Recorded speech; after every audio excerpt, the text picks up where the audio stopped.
अगर आपको वीडियो अच्छा लगे तो लाइक करें, शेयर करें और चैनल को सब्सक्राइब करना ना भूलें। रूही और जुनून डर से आंखें फाड़े सामने देख रही थी। वो दोनों पहले एक दूसरे को देखी और फिर सामने देखने लगी। उसी पल रूही डरते हुए जुनून से बोली, क्या ये तेरा बॉस है? क्या इसने सब कुछ सुन लिया? जुनून स्टैचू की तरह खड़ी थी और घबराते हुए रूही से बोली, मुझे भी यही लगा है कि इन्होंने सब कुछ सुन लिया है। उन दोनों के सामने हसरत अपने आंखों में आग लिए खड़ा था। हसरत का पूरा शरीर पानी से भीगा था, जिसकी वजह से हसरत गुस्से में राक्षस जैसे लग रहा था। वहीं रूही और जुनून की सांसें अटक रही थी। तभी हसरत गुस्से में सांस फुलाते हुए उन दोनों से कहा, किसी ने भी आज तक हसरत सिंघानिया को टीज करने की सोची तक नहीं, और तुम दोनों ने मुझे टीज किया।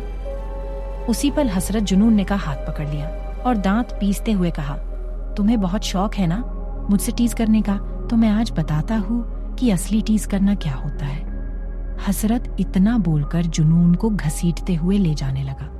वही रूही परेशान होते हुए जुनून का हाथ छुड़ाने लगती है और गुस्से में कहती है, मेरी दोस्त का हाथ छोड़ो, वो तुम्हारे साथ नहीं जाएगी, तुम ये इसे नहीं ले जा सकते। हसरत उसे गुस्से में घूरने लगा, जिससे रूही डर गई, पर वो जुनून को छुड़ाने की कोशिश करती रही।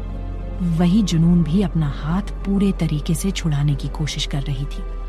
तभी हसरत गुस्से में रूही पर गन पॉइंट कर दिया। रूही एकदम से डर गई। वही जुनून रूही पर गन पॉइंट देखकर घबरा गई और हसरत से तुरंत बोली, इसे कुछ मत कीजिए, मैं आपके साथ चलूंगी, आप जहाँ कहेंगे वहाँ चलूंगी। हसरत रूही पर से गन हटा लेता है। उसी वक्त रूही चिंता करते हुए बोली, तू ये क्या बोल रही है? मैं तुम्हें इस डेविल को तुझे ले जाने नहीं दे सकती। जुनून बोली, चिंता मत कर, मुझे कुछ नहीं होगा।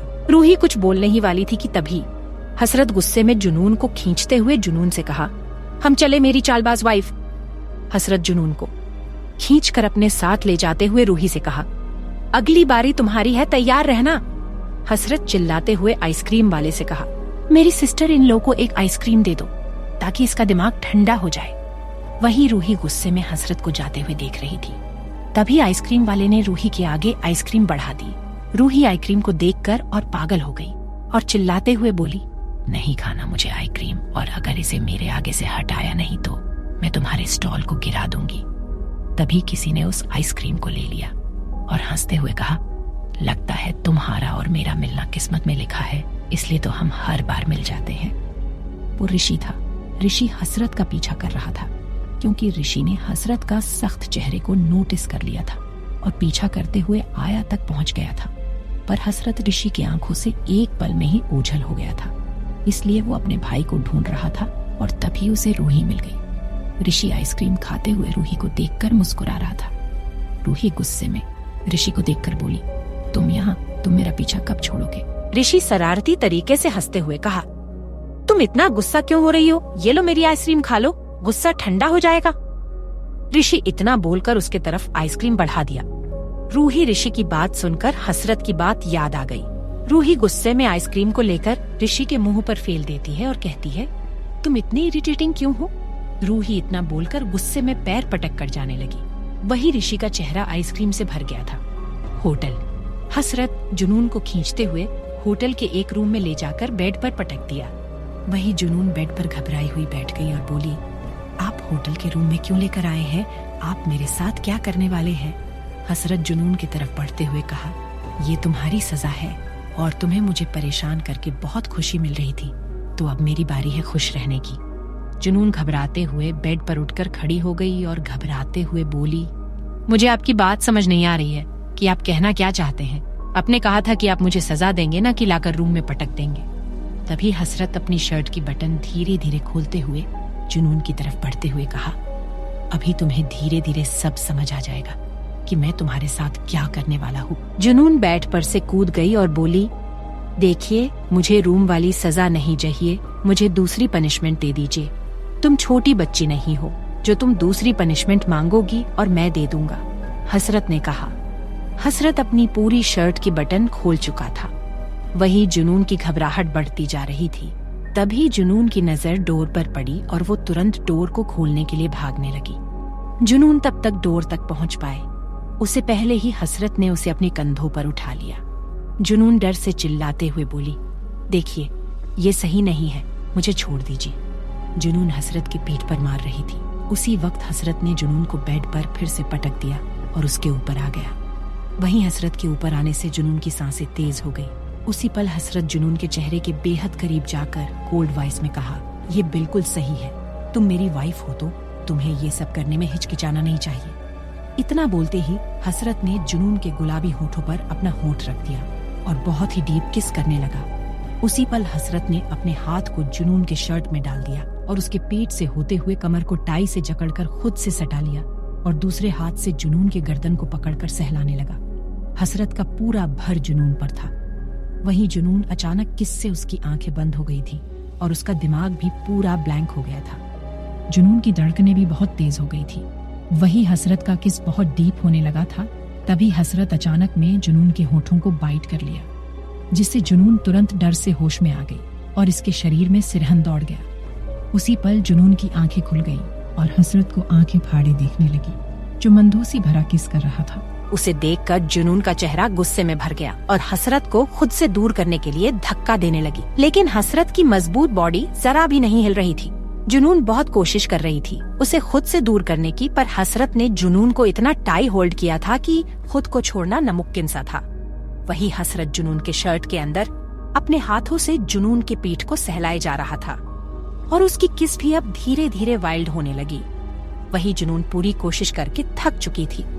उसका पूरा विश्वास खत्म हो चुका था कि वो हसरत से बच भी पाएगी, जिसकी वजह से जुनून की आंखें आंसुओं से भर चुका था और उसकी सांसें भी फूलने लगी थी, जिसकी वजह से उसकी चेस्ट बहुत तेजी से ऊपर नीचे हो रही थी। जुनून बिल्कुल भी सांस नहीं ले पा रही थी। वही हसरत को जब महसूस हुआ कि जुनून सांस नहीं ले पा रही है, तो उसने उसके होठों पर एक जोर का बाइट करके छोड़ दिया और उसके कॉलर बोन पर विल्डली किस करने लगा। वही जुनून जोर जोर से सांस ले रही थी और सांस लेते हुए ही बोली, मुझे छोड़िए, मुझे जाने दीजिए, ये आप सही नहीं कर रहे हैं। हसरत उसके बातों को इग्नोर कर दिया और जुनून को और विल्डली किस करते हुए उसके कॉलर बोन पर किस करने लगा। तभी जुनून रोते हुए बोली, मुझे छोड़ दीजिए, मैं आपको अपना हस्बैंड नहीं मानती और आप भी मुझे वाइफ नहीं मानते, तो आप मेरे साथ ऐसा क्यों कर रहे हैं। तभी हसरत जुनून को छोड़ दिया और जुनून को अपनी सख्त आंखों से देखते हुए कहा, तुमने सही कहा, मैं तुम्हें कुछ नहीं मानता, बस तुम इतना समझ लो कि इस वक्त तुम मेरी हो, तो मैं जो चाहे कर सकता हूँ। हसरत गुस्से में दांत पीसते हुए आगे कहा, और आज तक हसरत सिंघानिया ने किसी को भी इतने पागलों की तरह नहीं ढूंढा था जैसे मैं आज तुम्हें ढूंढ रहा था, तो तुम्हें इसकी कीमत चुकानी ही थी। जुनून उसकी बात सुनकर थोड़ी हैरान थी। जुनून अभी भी उसके नीचे ही दबी थी। जुनून घबराते हुए बोली, मैं आपको को कभी भी परेशान नहीं करूंगी, बस मुझे छोड़ दीजिए। हसरत जुनून के बातों को इग्नोर कर दिया और अपनी शर्ट निकाल दिया। अब जुनून के आंखों से आंसू गिरने लगे। वो रोते हुए बोली, सर प्लीज ऐसा मत कीजिए। हसरत उसके बातों को बिल्कुल नहीं सुन रहा था। तभी हसरत जुनून का दोनों हाथ पकड़कर अपने शर्ट से बांध दिया और अपने एक हाथ से जुनून के हाथ को ऊपर कर दिया। वहीं जुनून की डर से आंसुओं से भीगी आंखें बंद हो गईं।